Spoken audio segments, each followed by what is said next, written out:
Donc on va essayer de passer 1h30 ensemble sans trop de difficultés, en essayant d'aborder ce métier de l'apprentissage. Alors ça, c'est au passage, c'est nos méthodes de recherche. On pourra y revenir sur la question. Mais ce qui me préoccupe le plus, qui n'est pas le cas de vos établissements, puisque s'il y a une réussite importante dans vos établissements, c'est le fait qu'en France, chaque année, il y a 150 000 élèves, c'est-à-dire 20% d'une classe d'âge, qui n'apprennent pas, qui sortent de l'école sans apprentissage, dont 20-30 000 qui sont pratiquement analphabètes. Alors sur le plan citoyen, c'est assez ennuyeux de voir l'argent investi et le retour sur investissement. Et puis ce qui m'ennuie encore plus, c'est pourquoi ce désir d'apprendre disparaît au cours de la scolarité. On a des enfants de l'école maternelle qui ont plein de désir de connaître, plein de curiosité, et puis on voit ce désir s'étioler au cours de la scolarité. Alors à quoi servit l'école? Et puis pour nous, c'est comment essayer de faire renaître ce désir quand il a disparu. Surtout qu'on ne peut pas dire que nos enfants soient avares d'exercices. Ils sont capables de faire 1000 fois le même exercice quand ça les intéresse. Ils sont sur la planche à roulettes, ils sont capables de faire 1000 fois le même exercice. On ne trouve pas le même intérêt pour les maths. Pourquoi? On peut s'interroger là-dessus. C'est pas évident de faire apprendre, le désir d'apprendre, voyez. Même en tant que président, on n'y arrive pas toujours. Donc c'est pour ça que je dis ce soir, c'est pas forcément amusant. Voilà. Mais on va commencer sur comment apprendre, où, quand. Mais d'abord, qu'est-ce qu'apprendre? Alors on sait tous un petit peu ce que c'est qu'apprendre. Et on sait qu'en principe, il suffit que le professeur enseigne, qu'il dise et qu'il montre, automatiquement, on va apprendre. Mais ça ne marche pas toujours, il y a beaucoup de déchets, sauf à Saint-Louis. Et puis en tant que parent, qu'est-ce que je peux faire? Puisqu'il y a des parents dans la salle, qu'est-ce que je peux faire pour favoriser l'apprentissage? Alors, suffit d'enseigner pour faire apprendre. C'est ce que pensent tous les enseignants. Malheureusement, ça ne marche pas toujours. Et ça, c'est l'apprendre par réception, c'est-à-dire ce que je fais avec vous en ce moment. Il y a quelqu'un qui cause, qui est censé savoir, et puis des gens qui sont là pour écouter. En classe, généralement, c'est ainsi que ça se passe. Il y a un émetteur, le prof, et un récepteur qui est l'élève. Et puis on pense qu'apprendre, c'est simplement une simple mécanique de réception et d'enregistrement. Alors c'est vrai que ça marche dans certaines conditions. Ça marche parfois pour réussir des examens, mais ce n'est pas pour cela qu'on a forcément appris. On a réussi un examen, on n'a pas forcément appris. Il y a plusieurs préalables pour que cette situation frontale que nous vivons en ce moment puisse marcher. D'abord, il faut que le cerveau de l'apprenant soit vierge et disponible. Si vous n'êtes pas centré sur moi, si vous êtes de préparer déjà votre prochain week-end, je peux raconter tout ce que je veux, ça ne passera pas auprès de vous. Et puis, si vous avez déjà des idées préconçues ou d'autres idées sur apprendre sur les différentes questions qu'on va aborder ce soir, malheureusement, vos idées risquent de filtrer mon propos et le message ne passe pas. Ça, c'est les préalables. Et en plus, il y a 4 conditions au moins pour passer en frontal. Première condition, il faut le même questionnement. Deuxième condition, le même cas de référence. Troisième condition, la même façon d'inférer. Quatrième position, même façon de produire du sens. Alors je reprends ça. Même questionnement, pourquoi? Parce que le savoir est toujours une réponse à une question. Or, une des raisons actuellement qui font que l'école ennuie, c'est que très souvent on traite des questions qui ne sont pas celles des élèves. On traite des questions du programme, on traite des questions du spécialiste des disciplines, et l'élève ne sait pas pourquoi on lui parle de ça. Donc on va y revenir par la suite, c'est comment essayer de rentrer dans le sujet, ou du moins de le faire rentrer dans le sujet. Le deuxième problème, c'est le cadre de référence. On a parfois le même mot, mais derrière ces mêmes mots, on met des choses différentes. On va faire un petit test avec vous. On prend un sujet très simple de l'école primaire. C'est quoi un fruit pour vous? C'est quoi un fruit pour vous? Oui, c'est sucré. C'est la nourriture. On en fait des salades. Voilà. Alors, est-ce que l'ananas est un fruit? Est-ce que la figue est un fruit? Est-ce que la fraise est un fruit? Oui, bien sûr. dans la vie courante, mais pas pour le biologiste. Pour le biologiste, ce n'est pas un fruit. Alors c'est quoi un fruit pour un biologiste? Petit rappel de vos études antérieures.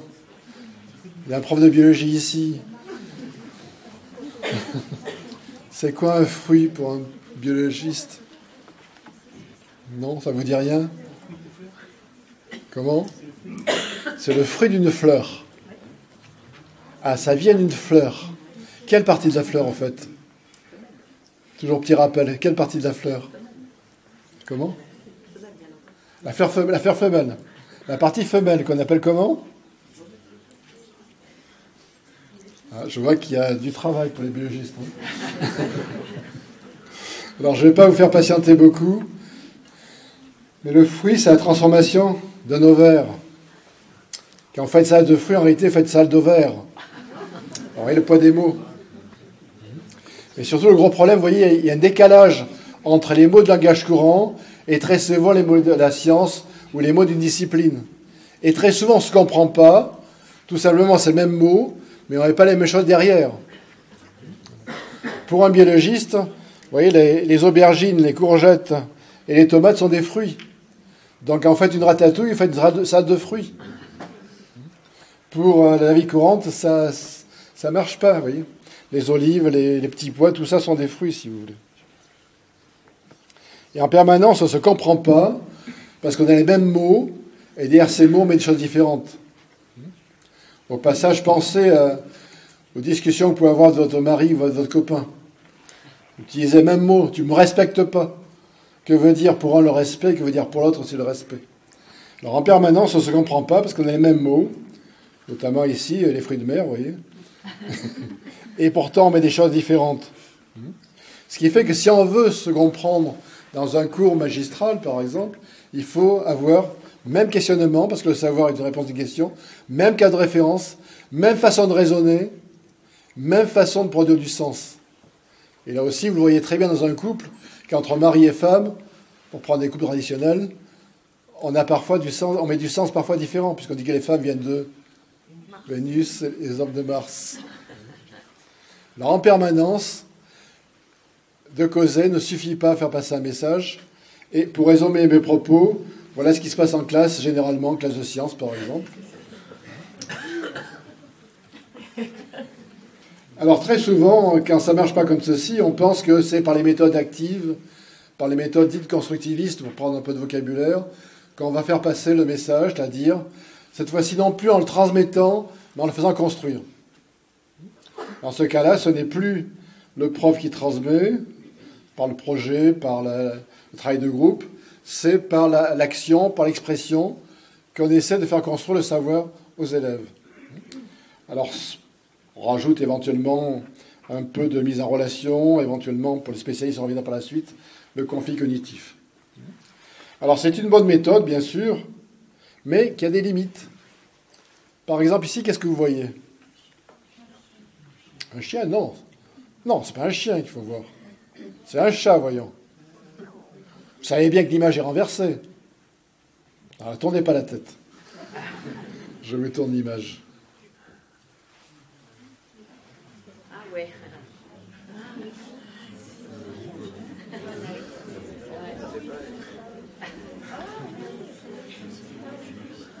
Alors, vous voyez le chat maintenant?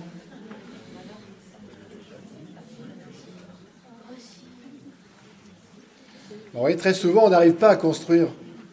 Parce qu'on décode à travers son propre filtre, à travers ce qu'on appelle, nous, les conceptions, la réalité, du moins ce qu'on voit. Et très souvent, pour construire, on va le voir, il faut déconstruire. Alors, je ne suis pas sûr de vous convaincre par une seule observation. On va compliquer un peu les choses. Vous êtes prêts? Petit exercice encore. Qu'est-ce que vous voyez? Non, il n'y a pas de femme. Je ne me permettais pas, dans un lycée Saint-Louis, de montrer une femme toute nue, voyons. C'est le chat. C'est le chat qu'il faut voir. La femme n'existe pas. Regardez bien. Son bras, ce n'est que l'espace entre l'étagère et le chat. Son dos, le rideau. Et sa belle tête, un pot de fleurs. Très souvent, on voit ce qu'on veut voir.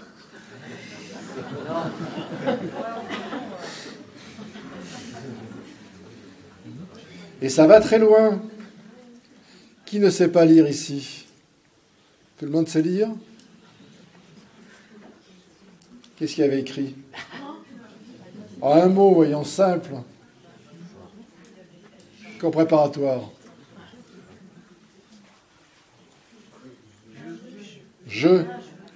J-E-U. J-E-U, oui, J-E-U.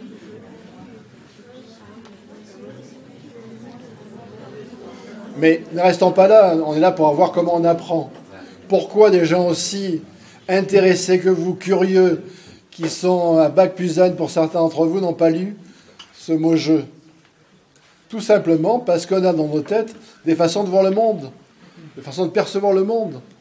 Habituellement, quand on écrit par contraste, noir sur blanc ou blanc sur noir. Et là, le petit truc que j'ai utilisé, c'est utiliser les lettres comme le fond. Et donc, automatiquement, vous êtes mis sur le blanc. Et en permanence, on n'arrive pas à construire, si on ne déconstruit pas, nos habitudes de pensée.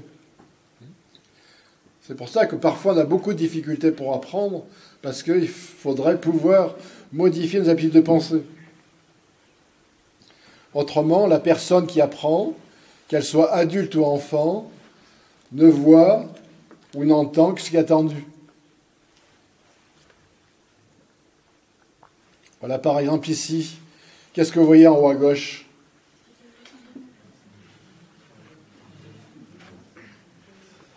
Vous n'osez plus dire maintenant. Alors un diamant, pour les femmes, oui. Et pour les femmes, c'est un diamant, oui. Pour les hommes, c'est un cerf-volant. Et pour les profs de maths, c'est une pyramide inversée. Et pourtant, regardez bien, entre les masses noires, il n'y a rien. C'est notre habitude de penser qui fait que, dès qu'on a une structure sous les yeux, on va interpréter cette structure pour lire une forme. Et en bas, par exemple, vous allez décoder évidemment des cubes. Vous pouvez même jongler avec 2 types de cubes, si vous voulez. Or, pourtant, là aussi, il n'y a rien. C'est notre façon d'interpréter le monde qui fait que on va voir des choses ou pas voir de choses. Et très souvent, on ne peut pas apprendre justement parce que ce qu'on a dans la tête nous empêche de décoder, nous empêche de construire. En plus, on apprend à travers ce qu'on connaît déjà. Vous êtes en train d'interpréter les propos à travers ce que vous connaissez déjà. Donc c'est pour ça que je vous provoque un petit peu, pour essayer de vous faire sortir de vos habitudes. Et puis bien sûr, on apprend à partir des conceptions, des idées qu'on a, des façons de raisonner qu'on sait mobiliser, mais en même temps, et c'est là qu'on voit que apprendre c'est vraiment très compliqué, ces conceptions-là qui nous aident à interpréter le monde, très souvent sont un obstacle et nous empêchent d'apprendre. Et cet obstacle, très souvent, nous dépasse. Ces obstacles ne sont pas forcément des obstacles culturels, personnels, ça peut être des obstacles culturels, par exemple. Vous voyez, pas simple d'apprendre. Alors, dans les méthodes actives, les méthodes de projet, il y a des aspects positifs par rapport à la frontale. C'est que ça favorise la motivation, ça permet d'assimiler ce qui est attendu, mais malheureusement, ça ne transforme pas des conceptions très enracinées.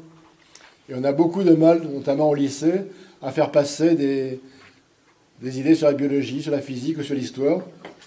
Et puis, dans la vie courante, ça ne transforme pas forcément des comportements quand on a besoin de changer de comportement.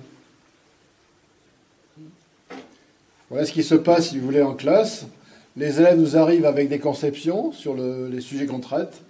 À travers nos activités, on va faire passer un message qui sont capables, pour nous faire plaisir aux parents, de répéter, mais ça ne veut pas forcément dire qu'il l'ait compris.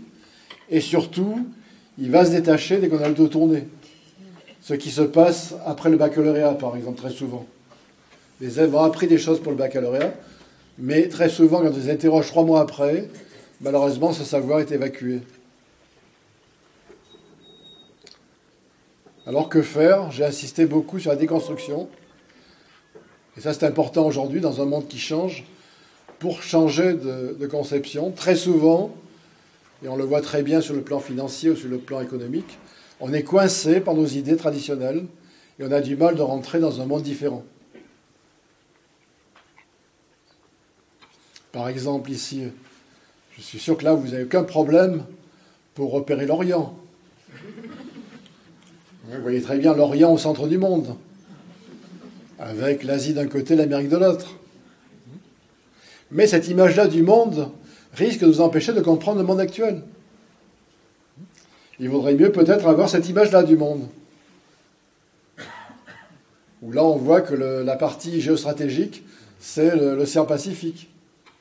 Et est-ce que vous avez repéré l'Orient? Vous avez repéré où habitez? Par contre, vous voyez très bien l'importance de la partie Pacifique. Et pourquoi Obama se centre là-dessus, aux dépens de l'Europe. Alors ces façons de raisonner nous entraînent dans des propositions et parfois peuvent nous amener à des réflexions ou à des façons de faire. Par exemple, dans le pays où je travaille actuellement, la Suisse aussi se pensait au centre du monde comme l'Orient. Et du temps de la guerre froide, ils avaient les Américains d'un côté et les Russes de l'autre côté. Et ils pensaient que s'il y avait une guerre, les missiles passeraient au-dessus de chez eux. Et c'est pour cela, évidemment, qu'ils ont fait des abris anti-atomiques. Ils auraient eu cette image-là du monde, ils se seraient aperçus qu'ils étaient complètement en dehors du conflit et qu'il n'y avait pas besoin de faire des abris anti-atomiques. En réalité, il aurait mieux valu voir cette image-là du monde et s'apercevoir qu'en réalité, les missiles seraient passés par le pôle Nord. Alors, vous voyez, d'une part, les enjeux qui sont derrière à prendre, et puis en même temps, la difficulté qu'on a aujourd'hui à apprendre des choses nouvelles, à sortir de nos cadres de référence habituels, à sortir de façon de raisonner habituelle.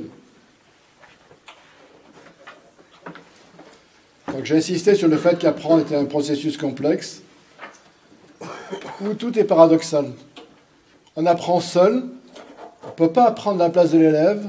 En tant que parent, on ne pouvait pas apprendre à la place de vos enfants. Mais en même temps, il n'apprend pas tout seul. Il a besoin d'être accompagné. Alors, quel type d'accompagnement les enseignants peuvent faire? Quel type d'accompagnement les parents peuvent faire? En même temps, à travers mes propos, vous avez vu qu'on apprend à partir de ce qu'on est déjà, on apprend à partir de ce qu'on connaît déjà, et en même temps, ce qu'on connaît crée des obstacles. Donc, à la fois, il faut apprendre avec ce qu'on connaît, et en même temps, il faut apprendre compte ce qu'on connaît.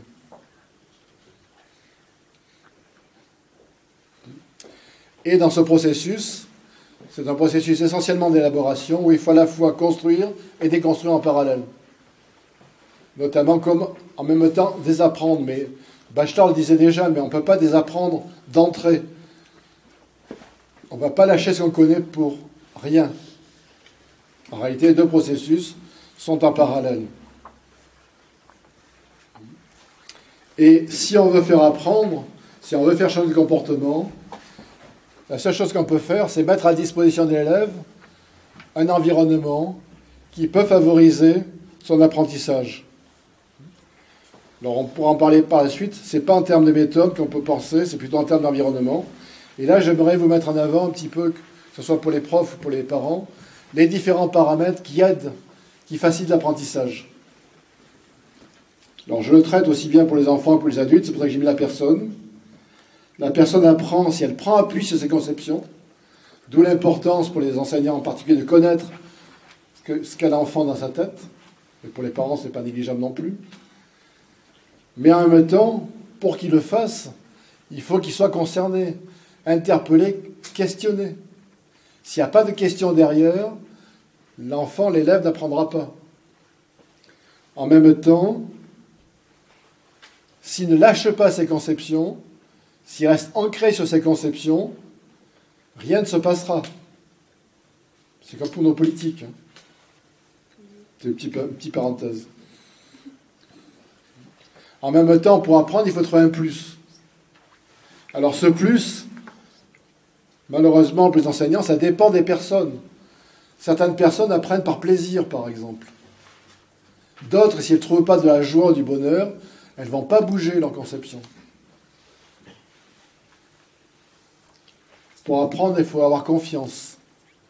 Or, malheureusement, l'école fait très souvent perdre confiance. Par les notes, par exemple. Par la façon dont on rend les copies. La confiance, c'est en plus en soi, au formateur et en l'école elle-même. Alors, l'école a perdu un peu de son statut antérieur et elle ne fait pas toujours confiance. Pour apprendre, il faut se confronter aux autres, à la réalité, aux informations. Pour apprendre, il faut faire des liens, ça c'est classique. Et encore faut-il faire ces liens.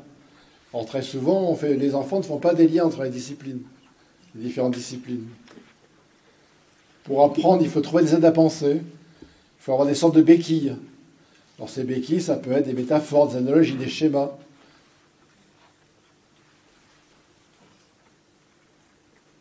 Je continue, vous ne craquez pas. Pour apprendre, il faut ancrer les données. Aujourd'hui, avec Internet et les bases de données, on est dans une foule d'informations. Et si on n'a pas quelques concepts phares, quelques concepts fédérateurs, on se perd très rapidement dans cette foule d'informations. Pour apprendre, il faut mobiliser le savoir. Les enseignants le savent très bien, ou les parents aussi, que c'est quand on enseigne à d'autres, très souvent qu'on apprend. Alors, est-ce qu'on peut introduire ça aussi en classe? Et puis, autre élément, très souvent, les obstacles à l'apprendre ne sont pas sur le savoir lui-même, mais sur l'image du savoir. Beaucoup de jeunes bloquent sur les maths, par exemple. Alors que les maths, c'est pas compliqué. Simplement, l'image des maths fait peur. Donc là, il y a tout un travail là-dessus. De même qu'il y a beaucoup de jeunes de banlieue qui bloquent sur apprendre. Apprendre, pour eux, c'est en chier relou. Je traduis.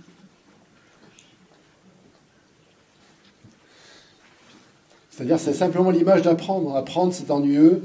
Apprendre, c'est prendre par cœur. Ils n'ont pas du tout idée qu'apprendre, c'est libérateur. Plus on sait, moins on est dépendant des autres, des spécialistes, par exemple. Vous voyez tous les paramètres qu'il faut mettre en place pour faire apprendre quelqu'un. Pas évident. Et en plus, il faut qu'il soit dosé. Parce que pour faire lâcher quelque chose à quelqu'un, c'est pas évident.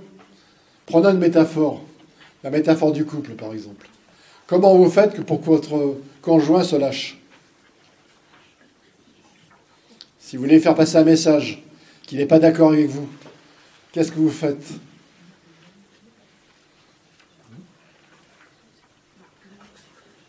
Dites vos stratégies, mesdames, messieurs. On argumente. Mais si vous argumentez trop dur, qu'est-ce qui se passe? Il se bloque, oui, il se bloque. Donc il faut trouver le petit truc, le petit chouïa qui va permettre de le débloquer. Donc, mais si vous allez directement là aussi en frontal, il ne bougera pas. C'est pareil pour votre élève. Si vous allez très en frontal, il ne bougera pas. Au contraire. Alors pour le mari, évidemment, qu'est-ce que vous faites? Vous le déstabilisez. Vous créez une petite perturbation. Mais il faut que la perturbation ne soit pas très forte. En plus, vous l'accompagnez. Donc vous le prenez dans les bras, vous serrez très fort et vous lancez la vacherie.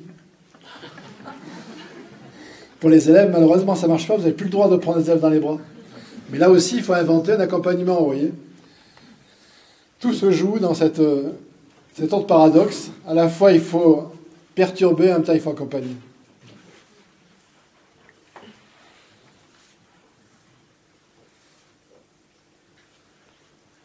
Alors, la seule chose qu'on peut mettre, si vous voulez, c'est de mettre à disposition des outils ou des ressources, d'une part pour libérer son potentiel, et en même temps, ces ressources pour parfois mettre des mots sur des difficultés. Et c'est là qu'on commence à parler d'apprendre à apprendre. Dans la mesure où on ne peut pas apprendre à sa place, il faut qu'il apprenne à apprendre. Et notamment, on en parlera, qu'est-ce qu'on peut faire pour redonner du désir quand le désir a disparu. Alors, vous voyez, apprendre à apprendre, c'est à la fois une attitude qu'il faudrait créer chez les enfants dès l'école maternelle, et en même temps, c'est des approches pour être en regard avec le savoir, avec l'enseignant, avec la classe, ou éventuellement l'école. Et là, il y a différents outils sur lesquels j'aimerais discuter avec vous maintenant, des outils cognitifs, des outils pour l'organisation, des outils sur la personne, et puis des outils sur la santé. Mais avant de passer à ce point-là, je vous propose pendant 3 minutes, avec votre voisin préféré, de discuter de mes propos. Je ne vous aurai pas la parole tout de suite après, je continuerai à rajouter un petit peu d'éléments. Voilà. 3 minutes pour discuter avec votre voisin préféré. Vous pouvez changer de place s'il n'est pas à côté de vous.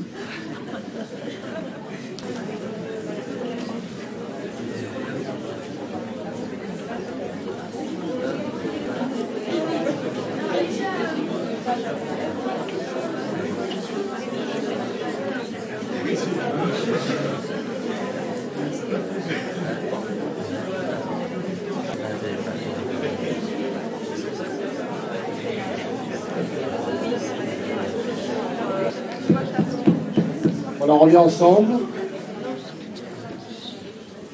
Alors pourquoi ce petit changement? Tout simplement parce qu'il y a une 5e condition à l'apprentissage frontal, c'est ce qu'on appelle le coût cognitif, c'est-à-dire la fatigue cognitive. Écouter quelqu'un qui parle, même s'il plaisante, même s'il présente des images, très souvent fatigue. Et à un moment, on est ailleurs, on s'endort, on bâille, voilà. Donc, c'est important de faire des ruptures. Si on fait du frontal, il est important de faire des ruptures. Alors, rupture, ça peut être faire travailler à deux, ça peut être faire travailler en groupe, ça peut être passer un disque, ça peut être éventuellement permettre aux étudiants de noter ce qui a été dit. Mais la rupture est importante.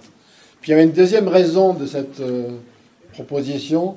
Je voulais voir un petit peu comment vous fonctionnez par rapport à vos enfants, vos élèves. Et je vois que vous fonctionnez pareil que vos enfants, vos élèves. Ma consigne pourtant était précise. Elle était de discuter avec son voisin préféré. Or, j'ai vu des gens au fond, ou par ici à ma gauche, qui n'ont pas du tout discuté, et d'autres qui ont travaillé à 3 ou à 4. Ça fait partie de la nature humaine, il faut en prendre compte de ça. Donc dites pas vos élèves, vos enfants qui ne font pas ce que vous leur dites. Tout le monde fait ça. Donc il faut faire avec là aussi. Alors revenons maintenant sur les outils cognitifs. Et évidemment, le premier que j'aimerais vous faire faire, c'est apprendre à mémoriser. Je l'ai fait faire cet après-midi. On va essayer de le faire rapidement avec vous ce soir. C'est essayer de repérer comment vous fonctionnez au point de vue mémoire. Alors, vous allez fermer les yeux et vous allez penser à vos vacances pendant 1 minute. Et vous allez me dire qu'est-ce qui se passe dans votre tête quand vous pensez, les yeux fermés, à vos vacances.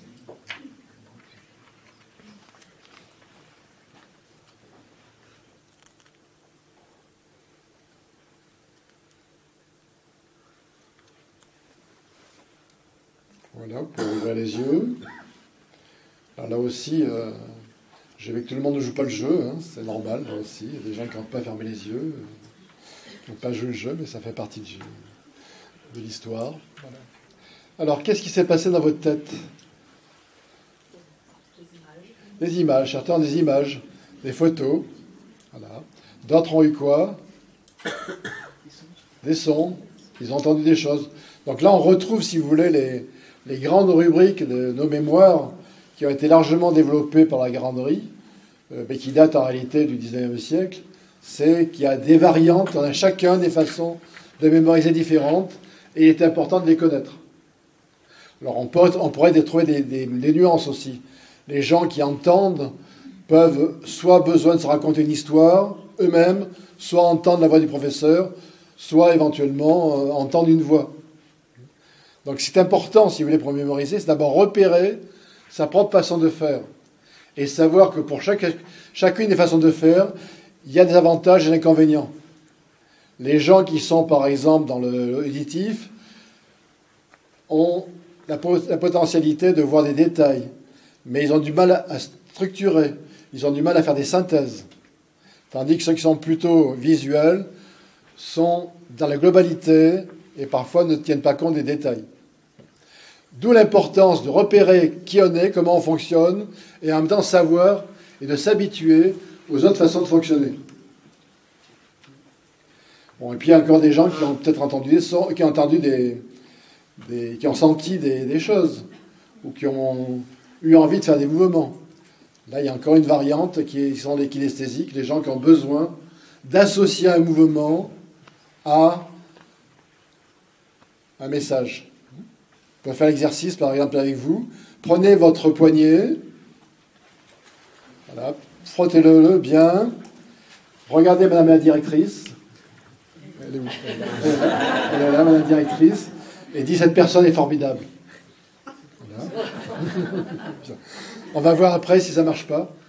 L'apprentissage. Voilà, c'est bon. Bien. Donc là aussi, c'est une autre façon d'apprendre, c'est associer un geste. Alors en classe, malheureusement, on ne peut pas trop bouger, donc il faut associer des gestes discrets, un doigt, un pouce, etc. Simplement se frotter pour pouvoir apprendre. Alors vous savez, par exemple, c'est ce que font, par exemple, les chanteurs d'opéra. Les chanteurs d'opéra soit associent des paroles à la musique, soit éventuellement associent des mots à des mouvements. Dans notre culture, malheureusement, on ne peut pas bouger. Là, c'est télévisuel, vous voyez en même temps ce qu'ils peuvent faire et les limites. Pareil pour les auditifs. Je vous passerai ces PowerPoint si ça vous intéresse, ou c'est dans des bouquins que nous avons fait. Donc imaginez ces mouvements de sa tête, quand vous bougez vraiment. Voilà. Et là, c'est intéressant de s'apercevoir que chacun d'entre vous a une façon de mémoriser différente et qu'on utilise très peu de nos mémoires. Vous savez qu'il y a des gens qui sont capables de mémoriser les 10 000 décimales de pi, par exemple. Des chanteurs d'opéra qui sont capables de mémoriser 3 heures de chant dans une langue qui n'est pas la leur. Malheureusement, on ne développe pas tellement ces capacités à l'école aujourd'hui. Alors, un petit exercice, je vous propose de faire un petit peu différent de ce que j'ai fait cet après-midi. Vous allez regarder pendant 2 minutes ces images-là, et vous allez trouver maintenant un truc pour les mémoriser.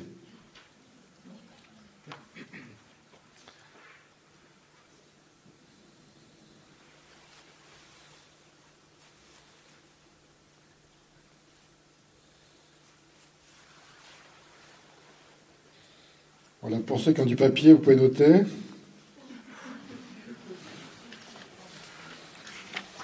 Pour les autres, essayez de vous les rappeler dans la tête, ou de les dire à votre voisin préféré toujours.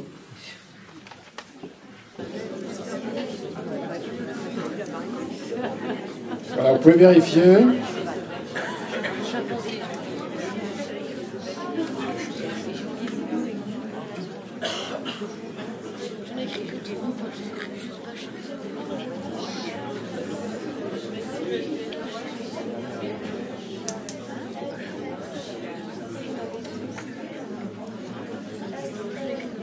Voilà, mais le plus important, comment vous avez fait? Est-ce que vous avez photographié la page? Est-ce que vous avez raconté une histoire? Est-ce que vous avez associé des gestes aux images? Personne ne l'a fait? Pourtant, si vous prenez votre poignet, vous pensez à qui? Allez que ça marche. Vous auriez pu associer des images à vos doigts, à vos parties du corps, par exemple. C'est notre façon de faire. Voyez, on aurait pu vous demander de mémoriser ce genre de choses. Évidemment, les gens qui font des échecs auraient été favorisés. Donc, il y a plein de façons de faire. Ce qui est important, c'est de se créer ses propres rituels par rapport à la mémoire. Et donc, en permanence, soit en classe, soit à la maison, de faire réfléchir sur comment on apprend. On n'apprend pas uniquement par cœur, comme vous faisait avant, en lisant le texte, en levant les yeux au ciel. On essaie de dire comment on a appris et est-ce qu'on ne pourrait pas apprendre autrement. En réalité, il n'y a pas de méthode, malheureusement. Il y a simplement, chacun doit se faire ses propres façons et en même temps savoir qu'il existe d'autres façons. Et ceux qui réussissent, généralement, sont ceux qui savent jongler avec plusieurs méthodes. Et en même temps, il y a plusieurs idées fausses à supprimer autour de la mémoire. Je viens de dire le fait qu'il n'y a pas une seule façon de mémoriser, il y a plusieurs façons. Le but, c'est de faire des associations, que ces associations soient mentales ou éventuellement physiques, que On mémorise mieux si on met plusieurs index. Donc la même chose, le repérer de plusieurs façons différentes.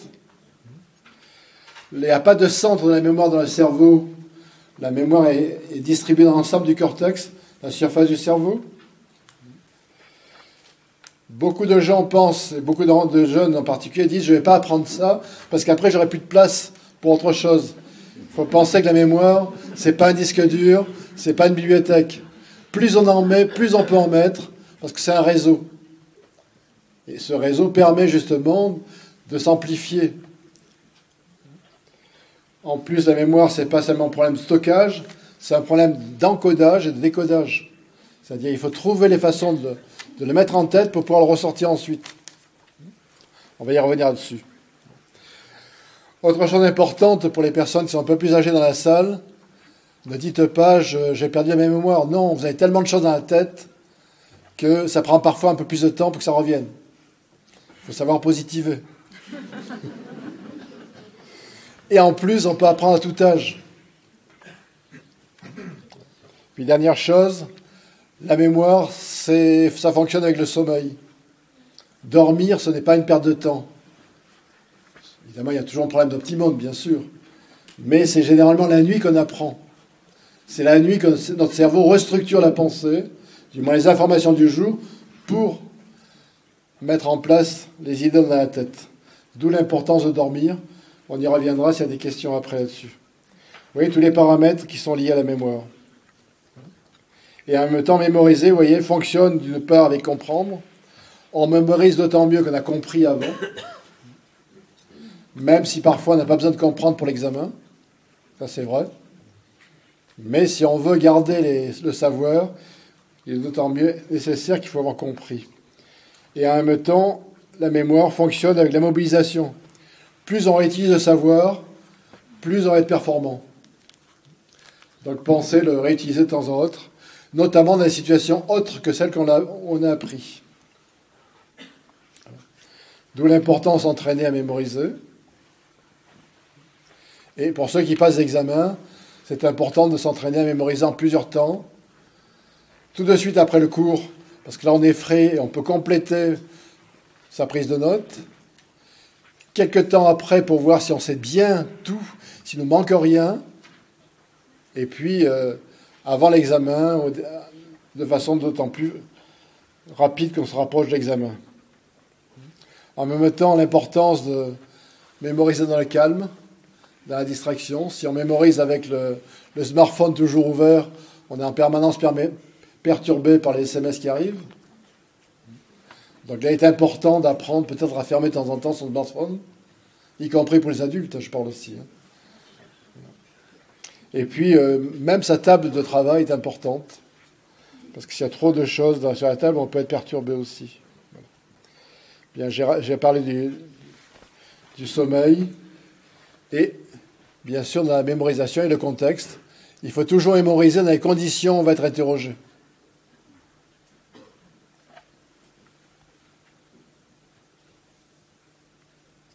C'est ainsi qu'on peut muscler sa mémoire. Ce n'est pas un muscle, la mémoire, mais ça fonctionne comme un muscle. Plus on s'en sert, plus elle devient performante.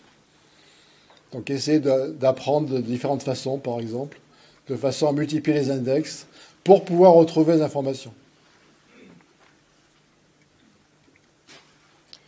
Bien, autre outil, évidemment, c'est travailler sur l'information qui nous vient d'ailleurs. Là, ça implique évidemment de voir les différents types de lecture, soit pour le plaisir, soit pour un travail de recherche. On ne prend pas des notes de la même façon quand on doit récupérer le cours du prof ou si on fait un projet. Quand on fait un projet, on prend les notes en fonction du projet. Donc c'est bien de se faire en premier plan déjà et de prendre des notes en fonction des différentes parties du plan. Quitte à transformer le plan parce que les informations amènent à le changer. Mais ne pas y rester là-dessus. Bien sûr, aujourd'hui, ce qui serait capital de l'école maternelle, c'est d'apprendre à lire rapide.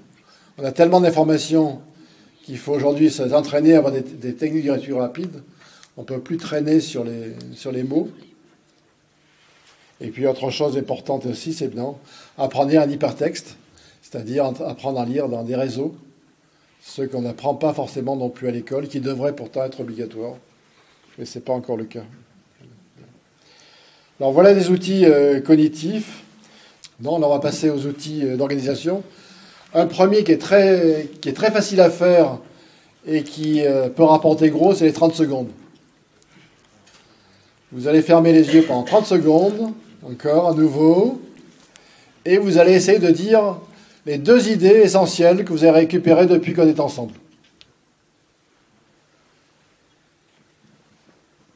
Voilà, top. Mais 30 secondes, c'est à la fois court, et en même temps, on peut se dire beaucoup de choses. L'intérêt, c'est soit pour se mettre au travail, parce que vous avez beaucoup d'enfants qui prennent un quart d'heure pour démarrer le travail, et là, leur demander en 15 secondes, dire qu'est-ce qu'ils vont faire, qu'est-ce qu'ils pensent faire, quel est leur projet, quel est leur défi, qu'est-ce qu'on leur demande de faire, vous voyez.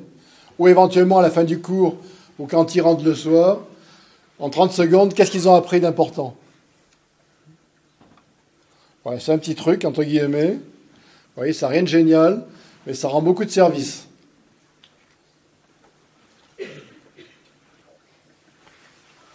Voilà des questions qu'on peut se poser.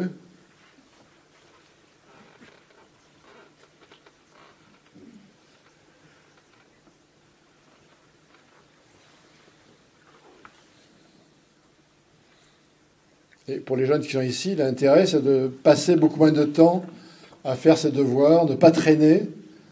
Parce que très souvent, pour se donner bonne conscience, l'enfant reste, ou le jeune reste devant sa page, reste devant son livre, il pense à autre chose.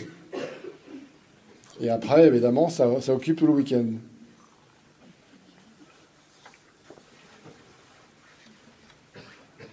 Donc c'est pour ne pas perdre de temps. Alors, autre outil, évidemment, c'est savoir s'organiser. C'est quelque chose qui est malheureusement en perte de vitesse aujourd'hui. Nos élèves ne peuvent pas forcément s'organiser. Et là, il y a 3 outils qu'on peut mettre en place.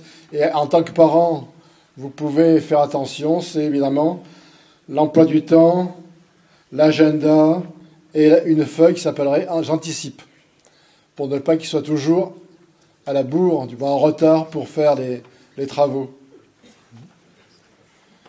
L'emploi du temps, évidemment, ça permet de savoir les moments de travail, les moments de repos. Peut-être, pour les jeunes qui sont ici, c'est déjà fixé éventuellement à l'avance vos moments de détente, ne pas les perdre de vue. L'agenda, évidemment, c'est ce qu'il faut faire, si possible, en essayant de le faire de façon lisible, compréhensible pour s'y retrouver. Et puis une feuille d'anticipe, par exemple, qui permet de prévoir à l'avance les travaux à rendre, les interrogations à rendre, les projets à faire.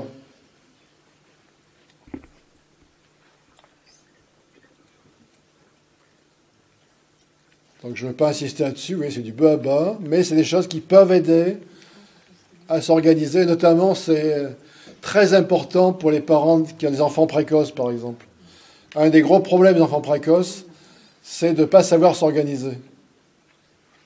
Alors ça marche très bien au niveau du primaire, et après ça craque au niveau du collège, parce qu'ils n'ont jamais appris à s'organiser. Donc si vous avez des enfants jeunes, organisez-les d'entrée dès l'école primaire. Bon, et là, évidemment, ce qui est important, c'est de repérer ce qui ne marche pas, et éventuellement, avec les enfants, trouver des situations pour tenter d'y remédier. Je suis en retard chaque matin, on essaie de faire le sac le soir, comme ça sera fait. Bon. Je ne veux pas insister là-dessus, sauf si c'est des questions. Si le PowerPoint vous intéresse, vous me le demanderez, je vous l'enverrai. Autrement, vous trouverez ça dans un bouquin qu'on a fait qui s'appelle Coach Collège.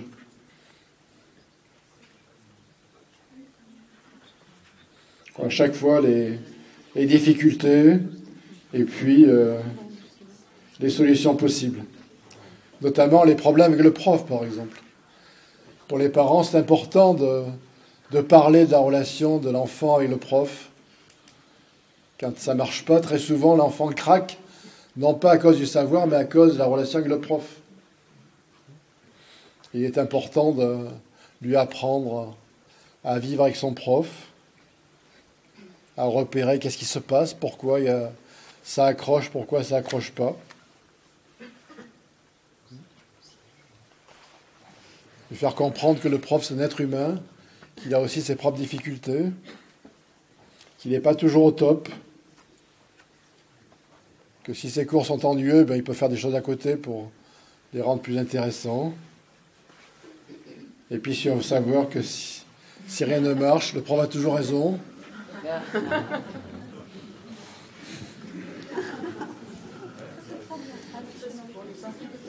Ça, c'est pour les parents, oui. Non, mais ça fait partie de l'école, ça aussi. Ça fait partie du métier d'élève, de savoir quelle relation j'ai avec le prof. Et notamment, de faire passer l'idée de la stratégie de la première impression. C'est comme au théâtre. Vous savez, au théâtre, c'est les 3 premières minutes qui créent l'ambiance. Et les artistes savent très bien. Ils savent très bien qu'ils prennent la salle ou ils ne prennent pas la salle dans les 3 premières minutes. Là, c'est pareil. La première impression qu'on donne à l'enseignant, c'est celle qui va se maintenir toute l'année. Donc là, les parents peuvent apprendre à leurs enfants la première empreinte. Autrement, parfois, ça dure toute l'année. Ça, c'est des petits clins d'œil, mais ça sert. Par contre, des outils plus intéressants que j'aimerais discuter avec vous, c'est les outils de la personne, qui ne sont pas en programme, qui ne sont pas encore de socle commun, qui sont souvent évoqués, mais pas forcément mis en pratique, et qui sont des éléments qui ne sont pas toujours présents, et qui favorisent ou pas l'apprentissage, et l'estime de soi, bien sûr, et la confiance en soi. Alors c'est la cause de beaucoup de décrochages, c'est la cause de beaucoup de conflits, quand on perd l'estime de soi, quand on perd la confiance en soi, c'est souvent l'échec assuré, c'est souvent la violence qui se met en place. Vous avez de la chance de ne pas l'avoir dans votre établissement. Tout simplement parce que les enfants de 14-18 ans ont du mal à percevoir la pertinence de l'école aujourd'hui. Et ils ont du mal à inscrire l'école, surtout dans leur propre projet personnel, propre projet de vie. Et là, il y a toute une réflexion à faire sur la motivation, sur le travail et surtout sur soi. Et là, on peut dire aussi que la confiance en soi, malheureusement ou heureusement, ça prend. Alors là, c'est fait à l'école, c'est pas fait à l'école, il faut le faire à la maison. C'est quoi les difficultés? Alors, sachant bien sûr en plus que pour les parents qui sont ici, on n'est pas forcément les mieux placés par rapport à nos propres enfants. Donc parfois, il vaut mieux prendre un tiers, un cousin, un parrain. Mais c'est important que l'enfant puisse expliciter ses difficultés hors de l'école, notamment qu'il apprenne à s'exprimer. Beaucoup d'enfants n'osent pas s'exprimer. Et là, c'est important éventuellement de lui faire du théâtre, ou puisqu'on a maintenant des caméras, des caméscopes, qu'il apprenne à se filmer pour qu'il se voit fonctionner, qu'il se voit parler, d'abord tout seul éventuellement, ensuite avec des copains, et éventuellement après en situation de classe. Le faire travailler sur ses ressentis. Beaucoup de problèmes type bégaiement, type maux de ventre sont liés à des dysfonctionnements par rapport à l'école. On peut le faire travailler sur lister ses qualités et ses défauts. Ce qu'il aime faire et ce qu'il n'aime pas faire.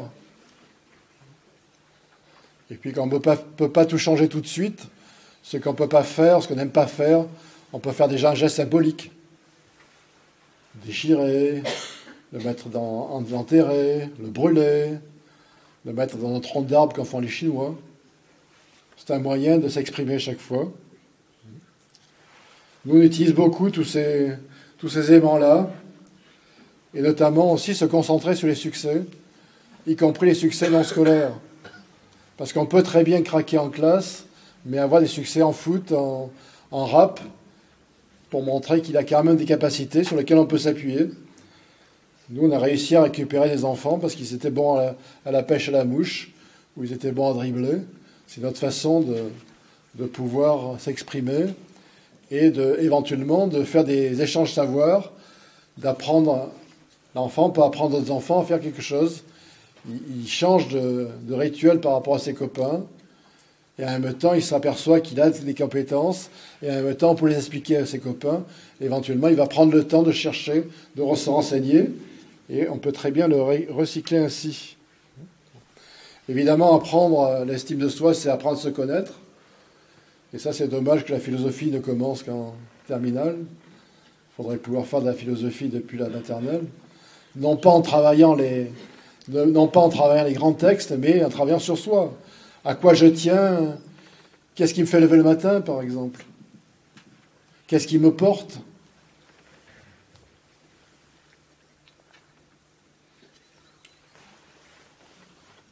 Qu'est-ce que j'ai le droit de faire? Quels sont mes devoirs? Voilà toute une série de questions. Et notamment travailler sur les erreurs. Alors là, ça repose le problème d'évaluation. Parce que très souvent, on fait faire un contrôle, on a une note et puis on passe à autre chose. Alors que l'apprentissage devrait commencer au moment où il y a le contrôle, où il y a la réponse au contrôle. Parce que là, il y a les erreurs, et ces erreurs-là, il faudrait les travailler. Alors ça commence à se faire dans certaines écoles où les élèves ont le droit de repasser le contrôle évaluation avec un temps de travail, bien sûr, sur ces erreurs. Alors premièrement, dédramatiser l'erreur, ne pas en faire une faute qui fait perdre la confiance en soi, mais faire de l'erreur de la matière pour apprendre. Alors n'allez pas jusqu'à dire c'est bien, tu as fait une erreur, mais dire tu as fait une erreur, on va essayer de comprendre pourquoi et qu'est-ce qu'on pourrait faire à la place. Toujours rechercher ses points forts, je l'ai évoqué rapidement.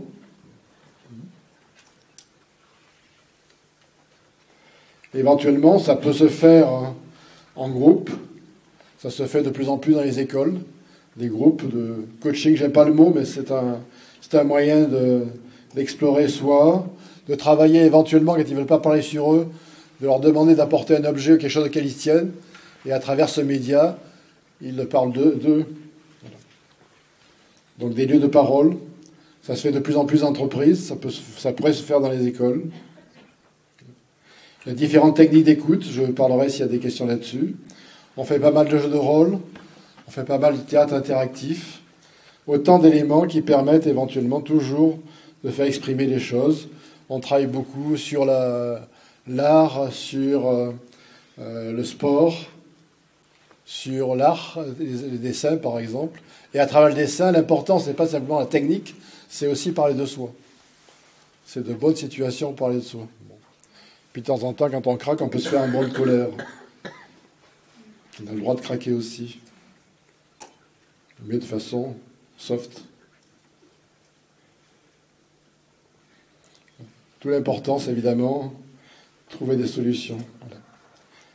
Des questions et des commentaires là-dessus?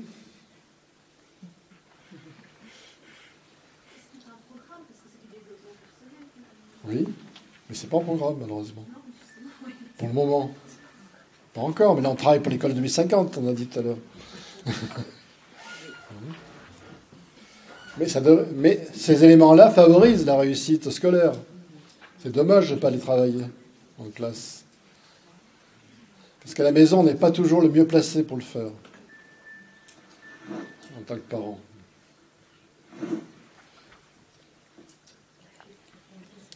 Oui, allez-y. Il y a des pays où c'est déjà mis en pratique. Il y a des écoles où c'est mis en pratique. Il n'y a pas de pays encore. Il y a des écoles où ça se met en pratique, oui. Mais pourquoi pas à Saint-Louis?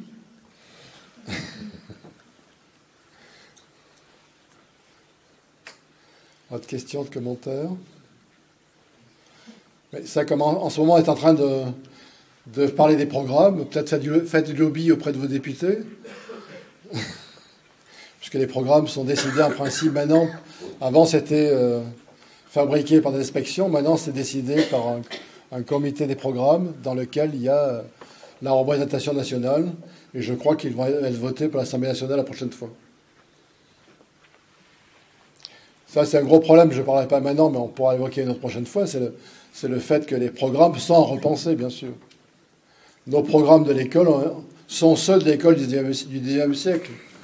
Il y a beaucoup de savoirs dont on aurait besoin aujourd'hui, qui ne sont pas à l'école, le droit, la psychologie, l'urbanisme, l'environnement, la finance, qui sont autant de savoirs dont on aurait besoin pour comprendre le monde dans lequel on vit. Alors le droit, ça a manqué. Dans le premier programme de Jules Ferry, il y avait le droit, mais il y a eu un lobby qui l'a empêché. Vous voyez lequel, je pense.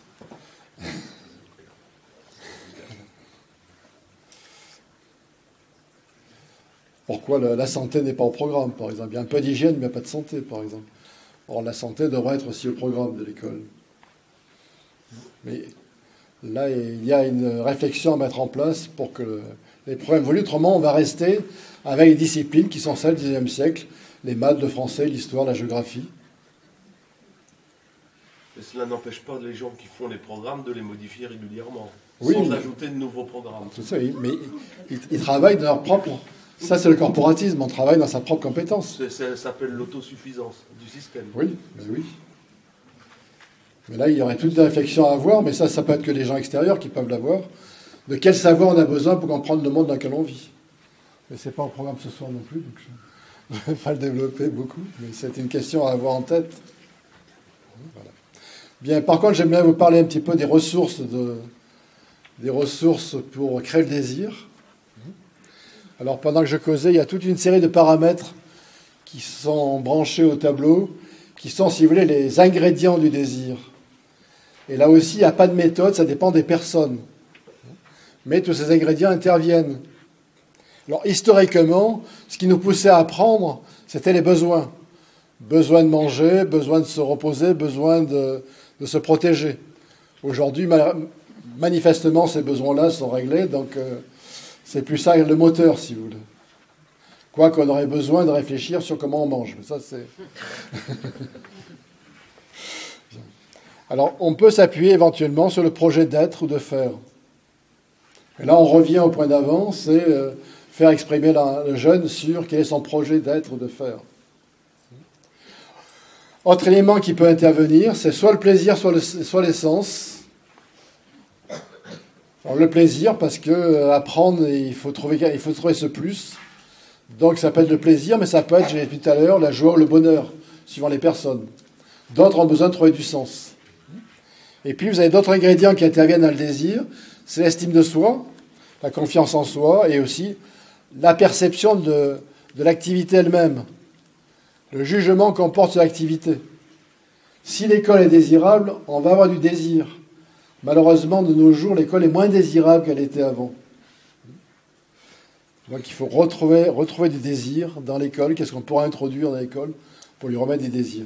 Alors ça, c'est les ingrédients, c'est l'espèce de cocktail, si vous voulez, de base. Et à travers ce cocktail de base, naît un cercle vertueux, je dirais, un cercle de rétroaction qui fait que ça va développer la motivation. Alors je préfère parler plutôt de désir d'apprendre plutôt que de motivation, qui est très connoté behaviorisme, ou éventuellement utiliser le mot du XVIIIe siècle est libido sciendi, le désir de savoir. Et là, vous voyez, c'est un cercle vertueux, parce que si vous réussissez, vous avez tendance à apprendre plus. Si vous apprenez, il y a de nouvelles questions qui naissent, qui vous poussent de nouveau à apprendre. Et puis, vous avez des facteurs limitants. Vous avez les échecs, on en a parlé, mais les échecs, si on les traite non pas comme des fautes, mais comme de la matière à explorer, ça peut être aussi porteur.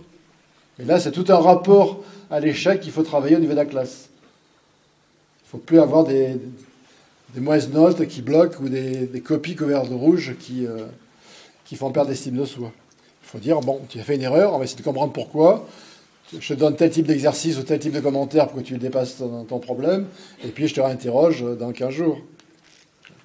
Mais là, vous voyez, ça change là aussi la façon d'évaluer, ça change la façon de passer les examens. Voilà. Bien, autre élément qui interviennent, c'est les peurs. Alors évidemment, beaucoup de peurs bloquent, mais un peu de peur, ça peut pousser à travailler. Et puis, il y a bien sûr l'émergence du sens nouveau. Plus on a de sens, plus ça pousse à avoir du sens. Oui. Alors, voilà les différents ingrédients. Alors après, c'est comment le mettre en place concrètement. Alors, éventuellement, se fixer des projets, se donner des objectifs réalistes, partager un projet avec quelqu'un, entretenir sa curiosité. Éviter justement que cette curiosité que tout le monde a à l'école maternelle disparaisse au cours de la scolarité. Parce qu'on n'en tient pas en compte en classe, malheureusement. Les professeurs enseignent par rapport à leur programme et pas forcément par rapport aux désirs des élèves. Alors si je parle des désirs d'élèves, c'est partir des désirs des élèves, c'est pas y rester. Le professeur a justement à faire émerger du désir des élèves autre chose. Oui, ça c'est aussi un paradoxe à dépasser. Voilà. Se sentir autonome, on a beaucoup plus de désir si on fait les choses par soi-même plutôt que si on est poussé, si on est contraint. Et puis toujours penser être resté positif. Et un peu d'entraînement. Bien sûr, ne pas faire décourager la première mauvaise note. Essayer de comprendre pourquoi ça va marcher. Des fois, j'en ai parlé. Et puis, ne pas abandonner les autres activités motivantes. Vous dites à votre enfant, si tu arrives à l'école, tu n'iras plus faire ton sport, tu n'iras plus faire ton foot. Et là, ça le fait rentrer dans un cercle inhibiteur. Au contraire, en faisant autre chose, parfois, il peut retrouver le désir.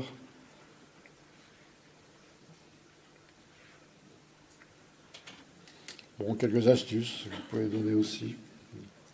Les échecs, gérer avec papa. Voilà du travail qu'on fait sur les erreurs, les sources d'erreurs et les moyens éventuellement de les dépasser.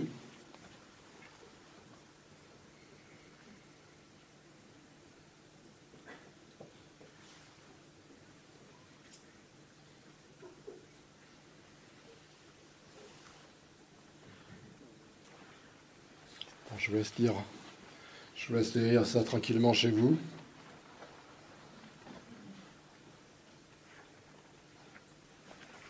Éventuellement, vous pouvez lui dire de se coller une affiche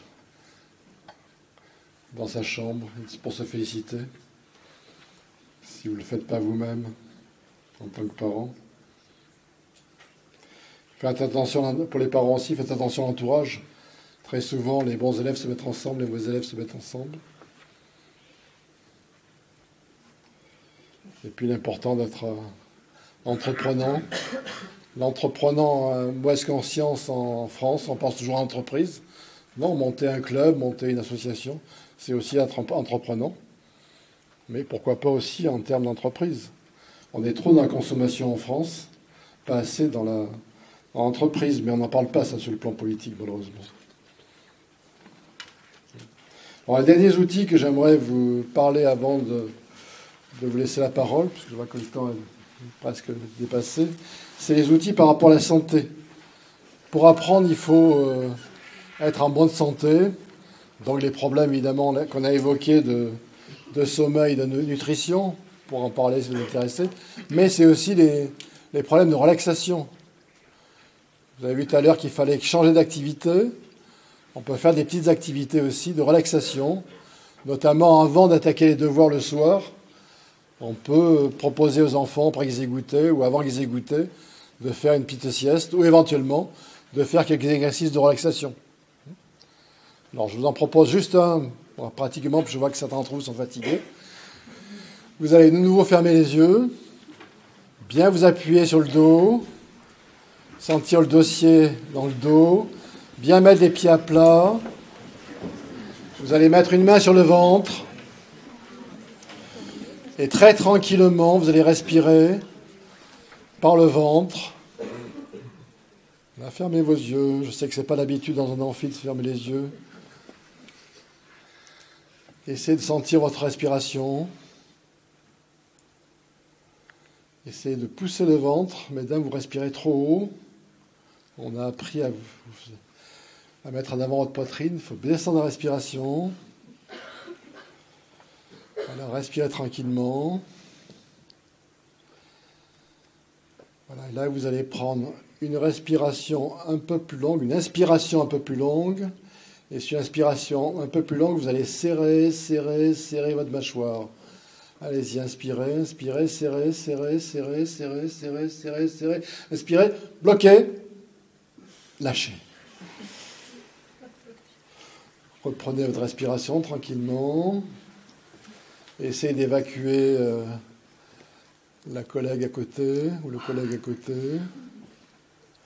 Centrez-vous sur vous-même. Vous allez faire la même chose cette fois-ci, mais sur une inspiration un peu plus longue, vous allez monter les épaules. Allez-y, inspirez, montez les épaules jusqu'aux oreilles, montez, montez, montez, montez, montez, montez, montez, montez, montez, montez. Bloquez et lâchez. Voilà. Reprenez votre respiration tranquillement. En bien sentant votre corps maintenant.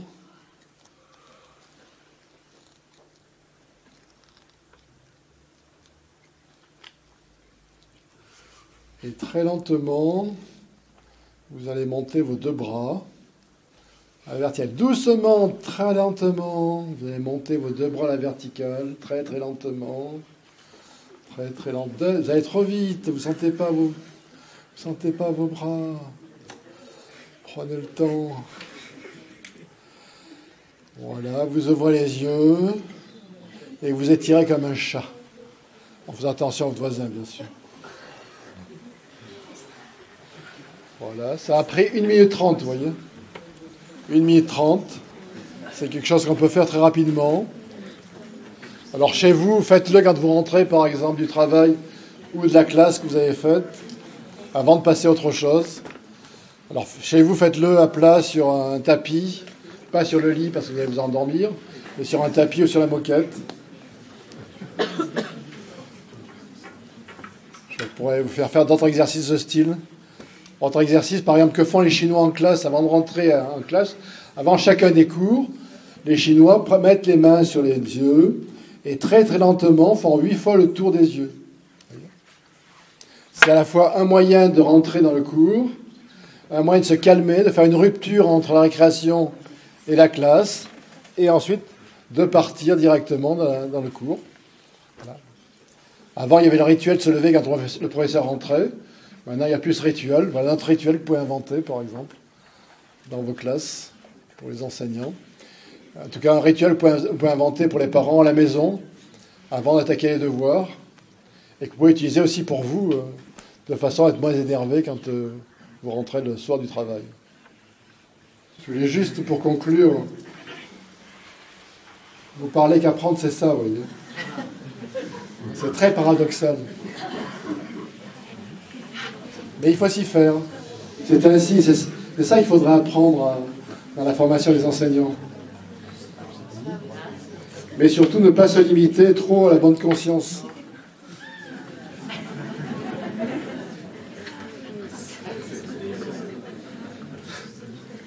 C'est souvent ce qu'on trouve. Puis savoir que apprendre, ça demande du temps.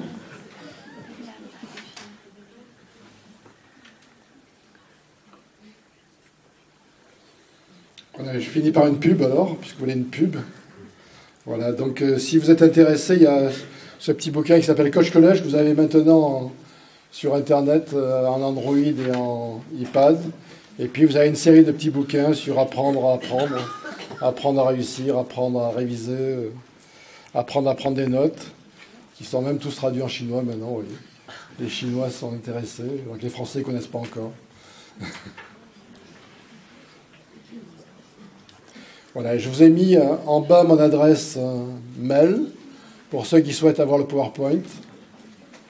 Vous m'envoyez simplement, pas besoin de formule de politesse, mettez simplement « Je veux le PowerPoint ». Voilà. Et puis éventuellement, c'est demain matin que vous allez avoir des questions, puisque c'est cette nuit que vous allez penser, que votre cerveau va se restructurer. C'est la nuit qu'on apprend réellement. Donc si vous avez des questions, demain matin, vous avez mon adresse mail. Voilà. Je vous remercie, puis bonne soirée.